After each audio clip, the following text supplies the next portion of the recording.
నమస్కారం అందరికీ. అందరూ బాగున్నారా? నేను మీ చారి అంకుల్. ఈరోజు టాపిక్లోకి వెళదామా? బలవంతుల లక్షణం. ఒక అడవిలో పులి కనిపించినట్టు ప్రతి జంతువును వేటాడి తినేసేది.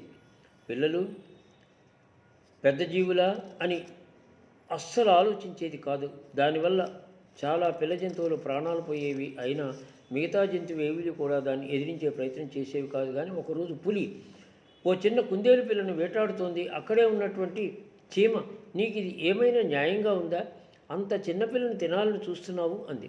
ఈ అడవిలో నేనే పెద్ద జంతువును, నువ్వు అతి చిన్న జీవి, అలాంటిది నన్నే ప్రశ్నిస్తావా అంది పులి. నువ్వు చేస్తున్నది తప్పు కాబట్టి అడుగుతున్నాను అంది చీమ. బలహీనలను చంపి తినడమే బలవంతుల లక్షణం కదా, అయినా నాకు నీతో మాటలేంటి అనుకుంటూ వెళ్ళిపోయింది పులి. చీమ కూడా మౌనంగా ఉండిపోయింది. కొన్ని రోజుల తర్వాత ఓ జంతువును వేటాడుతూ సింహంతో తలపడింది.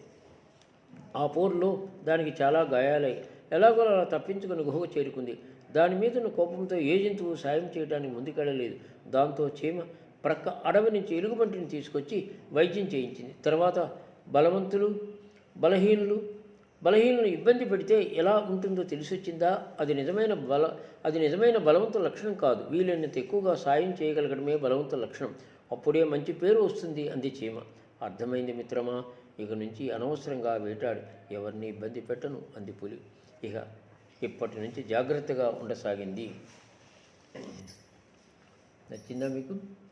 మరో టాపిక్తో మీ ముందుకు వస్తాను. అంతవరకు సెలవు.